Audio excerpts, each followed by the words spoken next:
మన Indian cine ఇండస్ట్రీలోనే one of the భారీ బడ్జెట్ సినిమా అది. ఆ సినిమా యొక్క ప్రొడ్యూసర్, డైరెక్టర్ ఎవరైతే ఉన్నారో వాళ్ళిద్దరూ దెబ్బలాడుకుంటున్నారంట. ఇంతకసలు వాళ్ళిద్దరూ దేని గురించి దెబ్బలాడుకుంటున్నారంటే, ఇప్పటివరకు ఆ సినిమాకి సంబంధించి కొద్దిగా షూటింగ్ అయితే చేశారు. ఆ వచ్చిన ఔట్‌పుట్ అయితే చూసి ప్రొడ్యూసర్‌లయితే అంత సాటిస్ఫాక్షన్‌గా అయితే లేరంట. దాని గురించే ఆ డైరెక్టర్‌తో ఆ ప్రొడ్యూసర్ అయితే క్లాష్‌కైతే దిగాడంట. ఇంతగా ఆ సినిమా ఏంటి? ఆ ప్రొడ్యూసర్ ఎవరో, డైరెక్టర్ ఎవరో నేనైతే డైరెక్ట్‌గా అయితే మాట్లాడను. కానీ అసలు దేని గురించి దెబ్బలాడుకుంటున్నారు? మెయిన్ పాయింట్స్ ఏంటంటే, ఆ సినిమాలో మోషన్ క్యాప్చర్ టెక్నాలజీనైతే వాడుతున్నారంట. దాని యొక్క ఔట్‌పుట్ ఏదైతే ఉందో, అంటే ఆ టెక్నాలజీని యూజ్ చేసి స్క్రీన్ మీదకే ఆ ఫిల్మ్‌నైతే తెస్తారనమాట. ఆ ఔట్‌పుట్ ఏదైతే ఉందో అనుకున్న విధంగా రాలేదంట. అనుకున్న రియాలిటీగా ఆ ఔట్‌పుట్ అయితే రాలేదంట. కాబట్టి ఆ డైరెక్టర్ ఏం చేశాడంటే, అలా సరిగ్గా ఔట్‌పుట్ రాని సీన్స్ ఏవైతే ఉన్నాయో, మళ్ళీ మరొకసారయితే డబ్బులైతే ఖర్చు పెట్టిచ్చి రీషూట్ అయితే చేశాడంట. ఇలా రీషూట్‌లు చేయటం వల్ల ఆ ప్రొడ్యూసర్‌కి లాస్ ఏదైతే ఉందో దగ్గర దగ్గరగా 30,00,00,000కు పైగా అయితే ఉందంట. దీనివల్ల అసంతృప్తి అయితే చెంది ఆ ప్రొడ్యూసర్ అయితే డైరెక్టర్‌తో క్లాష్‌కైతే దిగాడంట. ఓకే. ఇప్పటి వరకైతే అర్థమైంది గదా! ఇక్కడ మెయిన్ గొడవ దేనికొచ్చిందంటే, ఆ మోషన్ క్యాప్చర్ టెక్నాలజీ ఏదైతే ఉందో, దాన్ని సరిగ్గా అడాప్ట్ చేసుకోవటం రాకపోవటం వల్ల ఈ క్లాష్ అయితే వచ్చింది. అసలిప్పుడు మన ఇండియన్ స్క్రీన్ పైన మోషన్ క్యాప్చర్ టెక్నాలజీనైతే యూజ్ చేసి ఏమేం సినిమాలు తీస్తున్నారు? ముఖ్యంగా మన తెలుగు నుండైతే సూపర్ స్టార్ 'మహేష్ బాబు' గారు, అలాగే 'ఎస్.ఎస్. రాజమౌళి' గార్ల 'వారణాసి' సినిమానైతే తీస్తున్నారు. ఇంకా నెక్స్ట్ మన ఐకాన్ స్టార్ 'అల్లు అర్జున్' గారు, అలాగే 'అట్లీ' గారి కాంబినేషన్‌లో 'ఏఐ 22' సినిమానైతే తీస్తున్నారు. ఈ 2 సినిమాల్లో కూడా మోషన్ క్యాప్చర్ టెక్నాలజీనైతే వీళ్ళైతే వాడుతున్నారు. ఫస్ట్ మనం 'వారణాసి' సినిమా గురించి మాట్లాడుకుంటే, హీరో 'మహేష్ బాబు' గారినైతే పక్కన పెట్టండి. డైరెక్టర్‌గా ఎవరంటే మన 'ఎస్.ఎస్. రాజమౌళి' గారు. ఆయన కెరియర్ గనక మీరు చూసుకుంటే, ఆయన కెరియర్‌లో ఇలా గ్రాఫిక్స్‌ని యూజ్ చేసి సోషియో ఫ్యాంటసీ సినిమాలు తీయటం మొదలుపెట్టింది 'యమదొంగ' సినిమా నుండి. 'యమదొంగ' సినిమా తర్వాత 'మగధీర' సినిమా అయితే తీశాడాయన గ్రాఫిక్స్‌నైతే యూజ్ చేసి. దాని తర్వాత 'ఏక' సినిమానైతే తీశాడు. దాని తర్వాత 'బాహుబలి 1, 2' అయితే తీశాడు. దాని తర్వాత 'త్రిబుల్ ఆర్' సినిమా అయితే తీశాడు. ఈ అన్ని సినిమాల్లో కూడా ప్రతి సినిమాల్లో ఔట్‌పుట్ అదిరిపోద్ది. గ్రాఫిక్స్ అదిరిపోద్ది. ఇప్పుడు ఈ 'వారణాసి' సినిమాలో వీటన్నిటికంటే ఎక్కువగా వీఎఫ్ఎక్స్ వర్క్ అయితే మన రాజమౌళి గారైతే చేస్తున్నాడు. మోషన్ క్యాప్చర్ టెక్నాలజీని గూడా ఆయనైతే యూజ్ చేసి ఆ రామాయణం ఎపిసోడ్స్ కావచ్చు, ఇవన్నీ తీస్తున్నాడని ఆయనైతే చెప్పాడు. అయితే ఈ వీఎఫ్ఎక్స్ డిపార్ట్‌మెంట్ పైన, స్పెషల్ ఎఫెక్ట్స్ డిపార్ట్‌మెంట్ పైన రాజమౌళి గారికున్న గ్రిప్ గురించి నేనైతే ప్రత్యేకంగా చెప్పాల్సిన అవసరం అయితే లేదు. ఆయన గతంలో 'యమదొంగ', 'మగధీర', 'ఏగ', 'బాహుబలి 1, 2, 'త్రిబుల్ ఆర్' వీటన్ని సినిమాల యొక్క ఔట్‌పుట్‌తో, ఆ రిజల్ట్స్‌తో ఆయన ఆల్రెడీ ప్రూవ్ చేసేసుకున్నారన్నమాట. వీఎఫ్ఎక్స్ అని వాడటంలో నేను దిట్ట అని రాజమౌళి గారైతే ఆల్రెడీ ప్రూవ్డ్ డైరెక్టర్. కాబట్టి ఈ 'వారణాసి' సినిమాకి వీఎఫ్ఎక్స్ సైడ్ నుంచి ఎటువంటి మిస్టేక్ జరిగే అసలు ఛాన్సే లేదన్నమాట. కాబట్టి 'వారణాసి' సినిమా గురించైతే ఈ న్యూస్ అయితే అయ్యుండదు. ఇంకా నెక్స్ట్ మన 'అల్లు అర్జున్' గారు 'అట్లీ' గారి సినిమా. 'అల్లు అర్జున్' గారినైతే పక్కన పెట్టండి. 'అట్లీ' గారి కెరియర్ గనక మీరు చూసుకుంటే ఫస్ట్ సినిమా 'రాజారాణి' అదేదో ఉంటది కదా! ఆ సినిమా. నెక్స్ట్, నెక్స్ట్ ఏంటి మన విజయ్ గారి 'పోలీసోడు'. నెక్స్ట్ ఏంటి మళ్ళీ మన విజయ్ గారి 'విజిల్' సినిమా. నెక్స్ట్ ఏంటి మన 'షారుఖ్ ఖాన్' గారి 'జవాన్' సినిమా.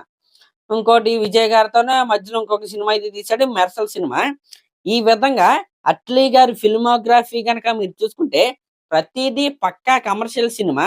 ఈ సినిమాల్లో అతి తక్కువగా ఓన్లీ సాంగ్స్ తప్పితే ఇంకొన్ని కొన్ని తప్పవు. ఆ రోపులు కట్ చేయటం, ఫైట్‌ల్లో తప్పితే వీఎఫ్ఎక్స్ అంత ఇదిగా వాడి తీసిన సినిమాలు అంటే ప్యూర్‌లీ వీఎఫ్ఎక్స్ బేస్డ్ సినిమా అయితే అట్లీ గారైతే ఇప్పటి వరకైతే తీయలేదు. కానీ కట్ చేస్తే ఇప్పుడు 'ఏఏ 22' సినిమా ఏదైతే ఉందో, ఈ సినిమాలో మాక్సిమం వాడేది వీఎఫ్ఎక్స్ ప్లస్ దీపికా పదుకొనె గారిని ఇంట్రొడ్యూస్ చేస్తూ, అంటే ఈ సినిమాలో ఆవిడ యాక్ట్ చేస్తుందని చెప్తూ ఒక వీడియోనైతే వీళ్ళైతే రిలీజ్ చేశారు. దాంట్లో దీపికా పదుకొనె గారు యాక్ట్ చేస్తున్నారు. ఆవిడ యాక్ట్ చేసేదే ఆ మోషన్ క్యాప్చర్ టెక్నాలజీ అన్నమాట. ఇక్కడ ఈ మోషన్ క్యాప్చర్ టెక్నాలజీ కావచ్చు, లేకపోతే ఇంత భారీ వీఎఫ్ఎక్స్‌ని యూజ్ చేసి సినిమాలు తీయటం కావచ్చు, రాజమౌళి గారికి పాత, అట్లీ గారికి ఇదే ఫస్ట్ సినిమా. కాబట్టి ఆ న్యూస్ ఈ ఏఏ 22 సినిమాదే అని నేనైతే అనుకుంటున్నా. ఎందుకంటే ఈ ఏఏ 22 సినిమా మొత్తం కూడా ప్యూర్లీ విఎఫ్ఎక్స్ బేస్డ్ సినిమా అన్నమాట. కాబట్టి ఆ ఇండస్ట్రీ వర్గాల్లో వచ్చిన న్యూస్ ఏదైతే ఉంటదో అది ఈ సినిమా గురించే అని నేనైతే అనుకుంటున్నా.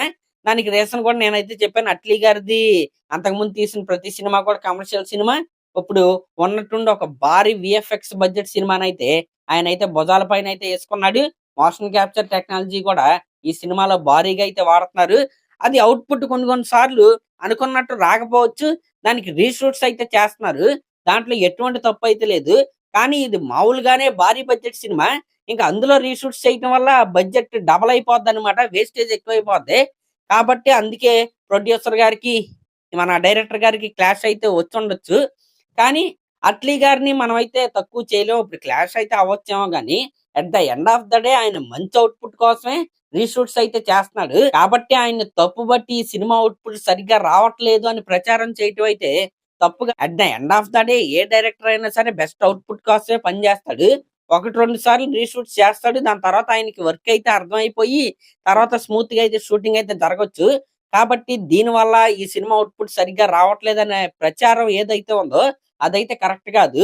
ఈ సినిమా నుండి ఏప్రిల్ 8న ఫస్ట్ కంటెంట్ అయితే మన ముందుకైతే వస్తే, అది చూసిన తర్వాత అసలు ఈ సినిమా ఎలా ఉండబోతుంది, ఔట్‌పుట్ ఎలా వచ్చిందనే క్లారిటీ అయితే మనకైతే వచ్చేస్తే, కాబట్టి ఏప్రిల్ 8నే అట్లీ గారైతే తన ఫస్ట్ లుక్ ద్వారా అందరికి సమాధానం అయితే చెప్పబోతున్నారు. ఇంక ఈ క్లాష్‌లంటారా, అది చాలా సినిమాలకొస్తాయి. కొన్ని అలా బయటకొస్తాయి. కొన్ని బయటికి రావన్నమాట. ఇంటర్నల్ గానే అలా ఉండిపోతాయి. కాబట్టి ఈ విష ప్రచారం ఏదైతే ఉందో అది కరెక్ట్ కాదు. ఒక్కసారి ఔట్‌పుట్ వచ్చిన తర్వాత, ఫస్ట్ లుక్ చూసిన తర్వాత, లేకపోతే ఒక సాంగ్ చూసిన తర్వాత, చిన్న టీజర్ కట్ చూసిన తర్వాత మనమైతే ఆ ఔట్‌పుట్ ఎలా ఉందో, ఆ క్వాలిటీ ఎలా ఉందో దాని గురించైతే మాట్లాడుకుందాం. మరి అదన్నమాట మ్యాటర్. ఖచ్చితంగా ఇలాంటి సినిమాలు ఆడాలి. ఇలాంటి సినిమాల ఔట్‌పుట్‌లు బాగా వస్తే ఇలా కమర్షియల్ సినిమాలు తీసే డైరెక్టర్స్ కూడా వీఎఫ్ఎక్స్‌ని యూజ్ చేసి ఇలా భారీ సినిమాలు తీయొచ్చు అనే ధైర్యం అయితే వస్తే, కాబట్టి ఔట్‌పుట్ అయితే సరిగ్గా బాగా రావాలని నేనైతే కోరుకుంటున్నా. అసలు ఔట్‌పుట్ ఎలా వచ్చిందో మనకు తెలియాలంటే ఏప్రిల్ 8 వరకైతే వెయిట్ చేయాల్సిందే. ఇంకా ప్రొడ్యూసర్‌లు ఎవరైతే ఉన్నారో వాళ్ళు వాళ్ళ సినిమాల్ని చాలా బాగా చూసుకుంటారు. చాలా బాగా ప్రచారం చేసుకుంటారు. ఈవెన్ అనౌన్స్‌మెంట్ వీడియోలు కూడా గూస్ బంప్స్ తెప్పించే విధంగా వాళ్ళ వీడియోస్ అయితే ఉంటాయి. కాబట్టి వాళ్ళు ఎక్కడ కాంప్రమైజ్ అవ్వరు. పెట్టిన ప్రతి రూపాయికి వాళ్ళైతే లెక్క అయితే అడుగుతారు. ఇప్పుడు అదే జరుగుతుంది. ఎవరికైనా ఇప్పుడు 1,00,00,000, 2,00,00,000 అంటే ఊరుకుంటారు గానీ, అన్ని కోట్లయితే ఎవరు ఊరుకోరు. కాబట్టి అట్లీ గారు క్యాపబుల్ ఉన్న డైరెక్టరే. నా బ్యాక్‌లాష్‌నంతా క్లియర్ చేసుకొని, హ్యాపీగా మంచి బ్లాక్ బస్టర్ సినిమా అయితే ఇవ్వాలని అల్లు అర్జున్ గారికి నేనైతే కోరుకుంటున్నా. మరి అదన్నమాట మ్యాటర్. మరి దీనిపై మీరేమనుకుంటున్నారో కామెంట్ చేయండి. అలాగే మన ఛానెల్ గనక ఫస్ట్ టైమ్ చూస్తున్నట్టయితే ఖచ్చితంగా సబ్స్క్రైబ్ చేసుకోండి. Thank you.